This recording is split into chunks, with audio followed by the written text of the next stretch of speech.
guys! Welcome back to my channel. So for today's video, I will be going to do a Thailand haul, which means, alam ko naman na alam nyo na yun. Kala ang Thailand bilang bilihan ng magagandang klase ng dress. Meron silang Bangkok dress na tinatawag. Sobrang dami naming nabili. Parang yung itinerary namin more on shopping kaysa sa pupunta kami sa mga lugar pasyalan talaga dito. Hindi. Parang nakapasyal lang kami 2 beses kasi more on shopping lang talaga yung nagawa namin. Mas naka-enjoy mag-shopping guys. Pero yung dami ko sinasabi, napakita ko na lang sa inyo. So, mapapansin nyo guys na ito siya. Kasi bukas na pala yung flight namin pabalik ng Pilipinas. So, nag-start na kaming mag-impake. Please excuse my forehead. Alam ko, nangitim ako. Kasi nangitim ako. Dito lang ako lumalabas ng talagang lakad talaga na malala. Darating lang din namin kasi mili kami sa one of the cheapest shopping mall nila dito, which is the Platinum Fashion Mall or the Fashion Mall. Basta yun. Na which is recommend lang din ng workmate ko. Alam mo, nanobat ako! My goodness. So, papakita ko lang sa inyo ng mabilis yung mga binili ko and then a little bit explanation kasi 1 bar na lang itong aking camera.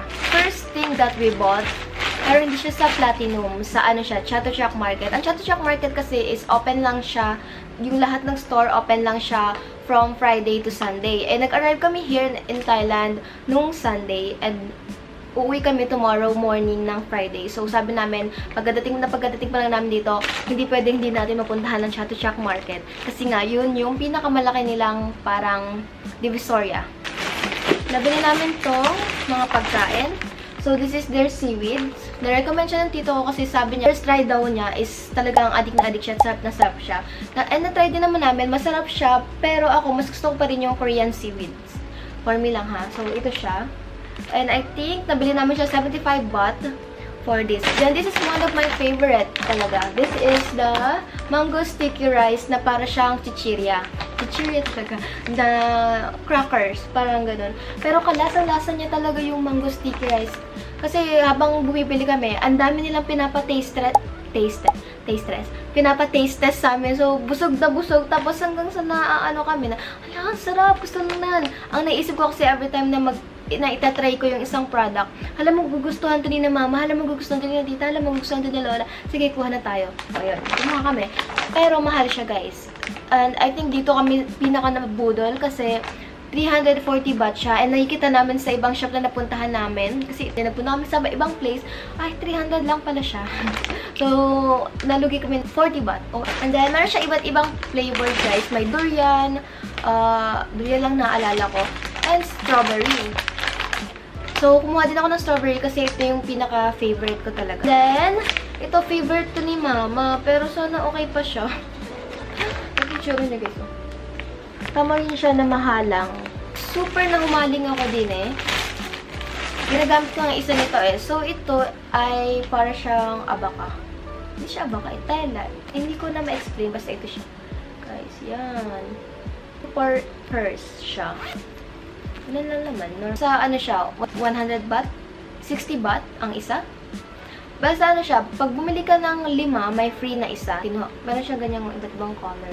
So, I think papamigay ko siya. Bibigay ko siya sa mga friends ko. Cute kasi nakakatawad ka. Pero hindi yung totally tawad na halimbawa isang item na bibili mo, makakatawad ka ng isa. No, wholesale siya. Kapag bumili ka ng halimbawa ay 5, may free na isa. Pag bumili ka halimbawa ay 250 isa. Pag bumili ka ng 3 ay 500. Parang ganun.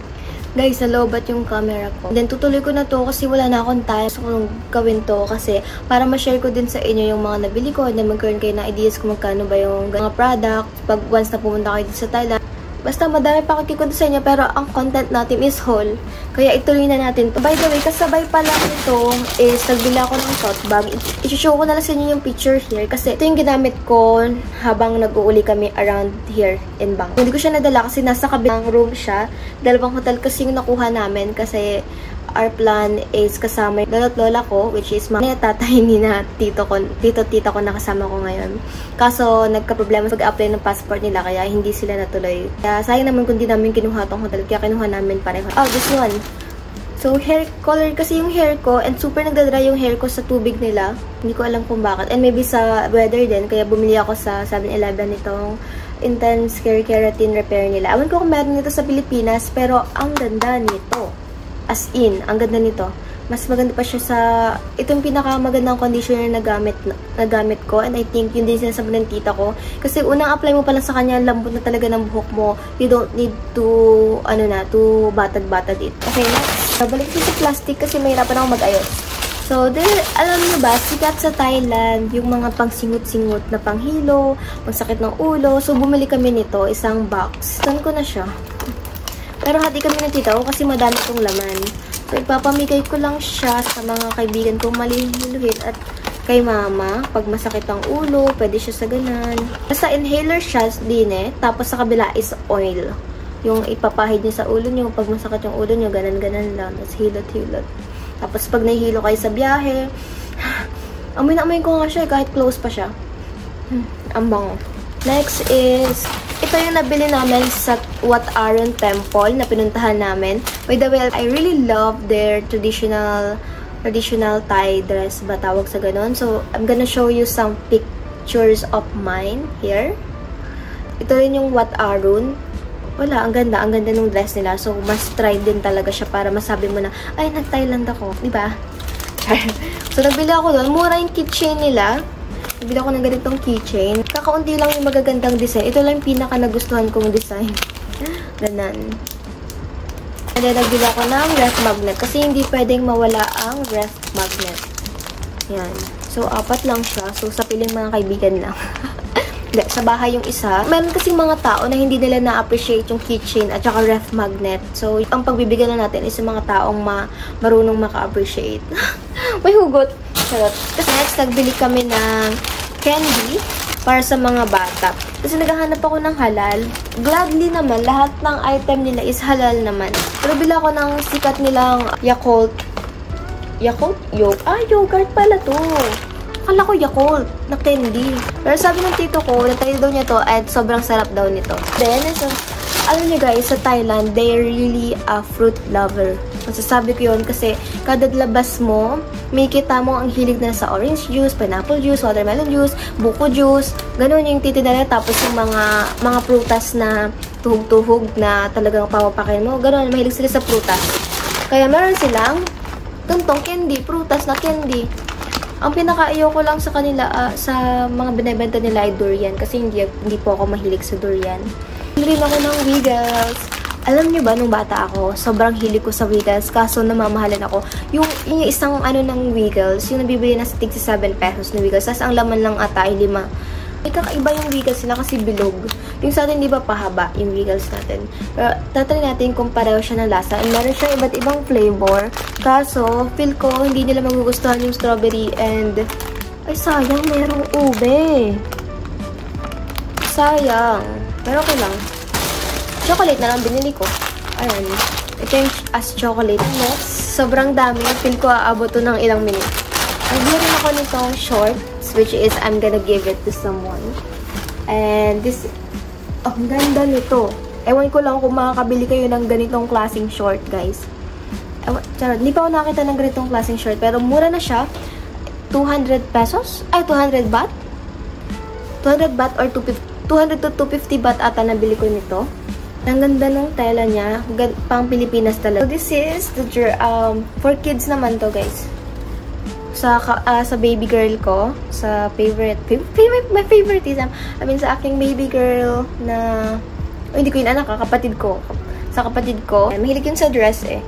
Naman, nabili ko to ng 200 baht. Ganda ng tela niya. Kasi lagi ko check kapag bibili ako ng damit, guys, 250. So, ay, 250. Bangag. Lagi ko check. Una kong check kapag bibili ako ng damit ay yung tela. Kasi ayoko ng sobrang nipis. Gusto ko yung sakto lang. So, yung pinakaunang dress na nabili ko here sa Thailand. So, this is my first very long dress. Amoy bago pa siya kahit ito yung ginamit ko nung nung second day namin dito.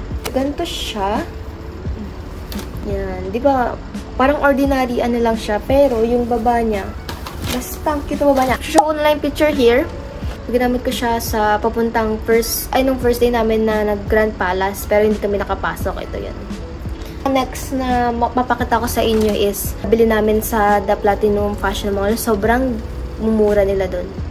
So, itong dress, yan. Ito na siya. Short dress na siya. Tapos, ganito yung, ano niya, meron na siyang padding sa loob. Hindi ko siya napansin na may butas pala siya dito. Nahihilig na kasi ako sa mga pastel color or light colors lang. Kasi, para sa akin, parang mas bagay siya sa skin color ko. By the way, ito palang luggage na yan. This one is, bili ko siya. Bili ko din siya dito sa Platinum. And it costs 1,200 baht lang. And super mura na niya kasi, malaki, ito yung pinakamalaking luggage, guys, ha. So, next, this one. Nagbili ako nito. Gusto ko siyang isukat. So, buksan natin. Uy, gusto ko siyang isukat. Yung mga, sila tito-tita nagsusukat na sila dun sa kabilang kami.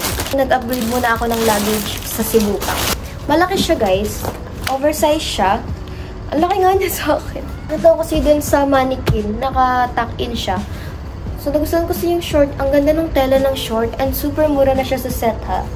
So, 350 lang siya. Okay. Ganito. Ay, ang cute! Okay. Cute siya. Ganito talaga siya. Oversize siya, oh. Kaso nagmukha akong mataba. Hindi, ang cute ko pa din. I love it. Okay, umaya ko na siya huba din. Lalamig din ako sa aircon. Ayan, palipat-lipat yung camera natin. Okay, next is, this is from Clothes Club. Meron pala siya mga ganito. Kasi, by the way, yung iba kasi natanggal ko na sa plastic at nasuot ko na. So, nagbila ako ng pants. Para to kay mama. Kasi parang naalala ko, minit siya sa ganitong pants. Nagbili siya ng white na pants na ganito. Style niya is, papakita ko pa ba? Kasi pag binuksan ko, mukha na siyang binuksan. Ano nga, binuksan mo eh. Sige na nga, papakita ko sa inyo. Kanya, very nice. And it costs 200 baht only. Ang ganda ng color niya. I think masusuot ko nga din siya. So, ganito yung pagka-pants niya. Ito pala, nang binili ko tong damit na to, kasabay siya nitong pants na to. So, this pants is, anong tawag sa ganito? 6 packet na pants. Pero, cargo siya. Parachute pants na lang. Kaya meron akong ganito black. Kasi tita, bumili siya ng white. Sabi ko, gusto ko yung color. Gusto ko yung style. So, pwede siya sa t-shirt tsaka sa crop top. And then, gustong gusto ko yung tela niya. Kasi, ang ganda ng tela niya. Unlike yung isa kong parachute pants na parang sobrang nipis na parang windbreaker ba yung atake. So, ganito yung color na pinili ko kasi wala pa akong ganitong color. Lahat ng pants ko, kung hindi black ay white. Kung hindi white are black. And then, this is one of the expensive pants that I bought. This is for my kapatid naman.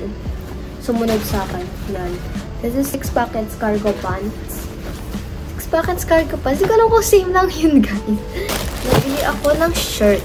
So, alam niyo ba, guys, lagi ako naghahanap ng cardigan sa Australia, sa Sydney. Kaso, sobrang namamahalan ako. So, ito nakita ko is magandang quality niya. Kung i-convert ko siya into dollars, is sobrang cheap niya lang. Kaya binili ko na siya. Ang kaso, hindi for me yung design niya. Ito, guys, carrot. So, para sa akin, parang hindi siya nakakaganda for me. Pero maganda naman, pumuputi ako sa ganitong color talaga. Basta maganda yung tela niya. Nagaganda ako sa tela niya. Kaso dito lang sa part na to, hindi. Ito. This vest. Siya vest eh. Hindi ko na naman yung tawag sa ganito eh. So, ganito yung design niya. Nakalagay ay tropical vibes. And this one, nagbili ako nito kay mama. Ganito yung style niya. And then, long sleeve. Hindi ko na siya open, guys. Kasi, ang hirap. Hindi mo maalam magtiklop ng long sleeve. Basta, Korean style siya na long sleeve na ganito. This is mine. Ito yung ganda ng sando. Nagustuhan ko kasi yung, yung gantong style. Yung ganyan sa likod. At saka, meron siyang padding. From Chun Chun Shop. This dress, sinuot ko na din siya. Kami ay nag-Kai Tower. Ganting style niya, fitted siya. Fitted dress siya, tapos yung baba niya is parang pa-balloon type na palda. Papakita na lang yung sinuot ko to. Yeah. Yan, ito siya nung sinuot ko. Pakita ko na lang sa inyo yung mga t-shirt. Nagbili ako ng mga, syempre hindi pwedeng mawala yung mga Bangkok shirts. Ganda ng mga style niya. From ano pa rin to guys, from Fashion Mall. Your traditional tricycle. Cold tok-tok. Tapos nakalagay Bangkok. Diba ang aesthetic lang? Ang mga ganitong tatak lang gusto ko yung mga aesthetic. Tapos yung tela niya. Tapos hindi siya ganun kanipis. Hindi din siya ganun kakapal. Ito ata yung sa akin. Thailand. Tapos, meron siyang tok-tok to. Yan. Ito ata sa akin eh. Lahat na akin. Lahat gusto ko guys. Ito, bibigay ko kay tita. Kay lola naman tong design na to. Ayan. Ibibigay ko sana kay Tito Salman. Ang kaso guys ay ang laki. I don't know kung magugusto kung masusuot niya to. Sandals ni Mother. Parang ditong sandals na to guys ha. Kung iaano ko siya sa dollars sa itong style. Yung mga pang nanay style na. Ito, one of my favorite. Ano din. Yung binilhan ko ng blue dress kanina na tube. Pangalan ng shop nila is Kellet Shop. So, ganito siya. Short siya, guys. Yan. Hindi ko lang kung short ba to. Short siya, tapos na may ribbon din sa gilid. So, it's just very me. Sabi ko nga kay na tita, oh, it's just very me. This one, partner ko to sa pants na pink. 200 baht. Then, so, crop top shirt siya, pero hindi ko sasabing crop top siya kasi medyo may kahabaan siya.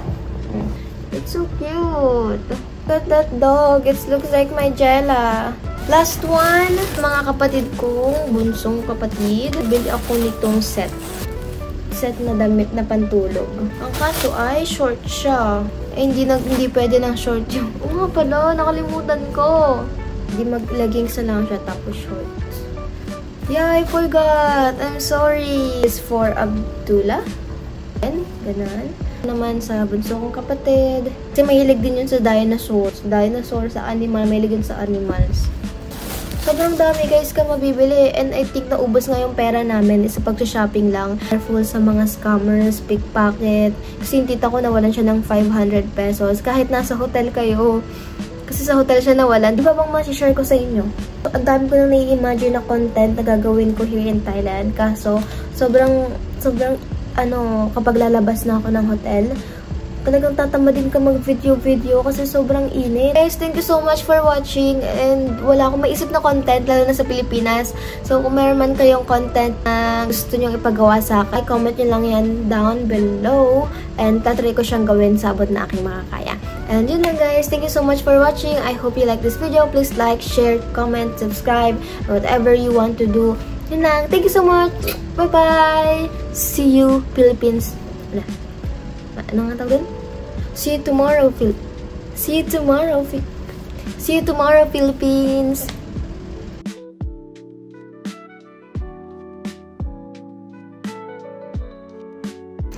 Grabe ang kalat ko guys, oh. Okay.